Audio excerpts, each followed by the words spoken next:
guys, it's Becky here today, and as many of you know, I suffer with IBS or irritable bowel syndrome.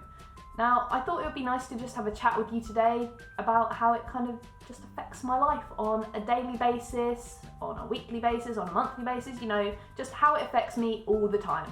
And I thought also it would be really nice if you guys would comment below and let me know how IBS affects your lives.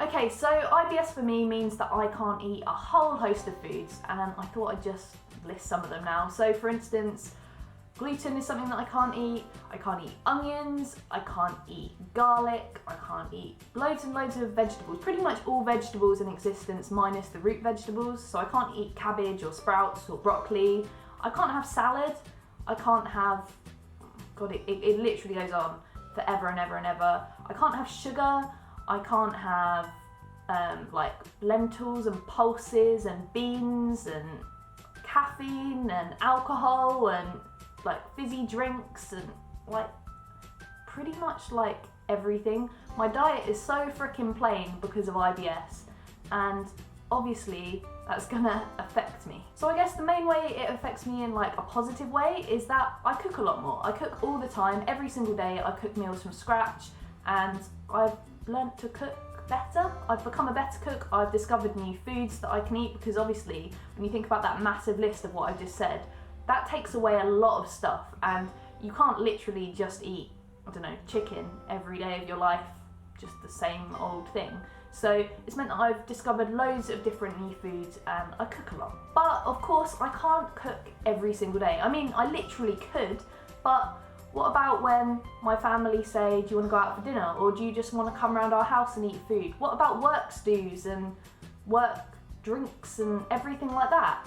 It affects me so badly because I can't just go out to a restaurant and easily pick something off the menu. I have to obviously look at the menu loads and loads beforehand. Most of the time, there's nothing that I can eat, literally, because although, you know, they do gluten-free menus and allergen menus, I don't really expect restaurants to. I'm not like ever saying this is a bad thing to restaurants. I don't expect them to be able to have like dishes that don't have all the greens in them, onions, garlic, pulses, lentils, everything like that. It's just not feasible for restaurants to do this. So I really struggle when I go to restaurants, and socially that means that I kind of don't want to go out, and I don't want to go out with my friends and my family to restaurants, and that makes me feel like, it kind of makes me seem like I'm being antisocial when I'm really not. It's just such a hassle. It's really, really hard work, and who really wants that when going out for a meal is supposed to be a nice, pleasurable thing? Equally, me and Mark don't drink, obviously, because of our IBS. I mean, loads of people can drink and have IBS, but for us, alcohol really does affect our stomachs really badly. And in social situations, that really, really sucks. I mean, obviously, you can have a good time and go out with your friends and everything without alcohol. I'm not saying you need alcohol or we depended on alcohol once upon a time, but it's just nice to be able to have that social drink, and when everyone else is drinking around you, it's just nice to be able to do that as well. It makes, you know, it makes just the evening more relaxed and enjoyable. And when you just have to sit there and, you know, if everyone's had a bit to drink and they're finding things slightly more funny than usual, which often is the case. I remember being exactly the same when I could drink, and then I'm sitting there, haven't had anything, I'm just sitting there having a glass of water, because I obviously can't drink loads of other things as well, like I can't have fruit juice and I can't have this and I can't have that. You know, I just sit there and I'm a bit like, come on, what's the time? And you kind of just want to go home. And therefore, like, I've just decided that when situations arise where drinking is involved and alcohol and just social situations like that, I just don't go. And Mark's pretty much the same. And it means that we end up like just sitting at home in the evenings, when once upon a time, when me and Mark first met, we met in a bar when we were drinking alcohol, when we were quite drunk. But nowadays, that's just a distant memory. Like, we don't drink, and it does have a massive effect on my social life, and that kind of sucks. Okay, so obviously I said I can't eat all these foods and drink all these different drinks, but I guess I needed to tell you what that kind of does to me if I do eat them.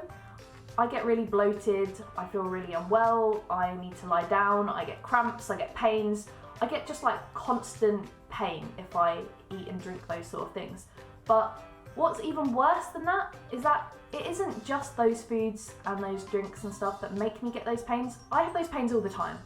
If I'm honest, I'm sitting here right now and I've got a stomachache and I'm kind of used to it. But at the same time, it just makes you feel really down. Like you wake up in the morning and you know, if you feel a bit bad in the evening sometimes, you think, oh, we'll just go to bed. And when you wake up in the morning, fresh start, you'll feel refreshed and happy and your body will feel better from resting. But no, that's not how my body works. When I wake up in the morning, I can still have a stomachache. Instead of like, you know, having a big meal in the evening, feeling a bit bloated, I understand everyone can have that. When I wake up in the morning, after, you know, 8 hours sleep, no food, no drink, just lying there, I'm still incredibly bloated and it's awful and I've still got the pain and it's absolutely horrible. You know, going out as well when you're constantly in pain is a horrible thing to do because I don't want other people to know that I'm in pain. I don't want to affect other people.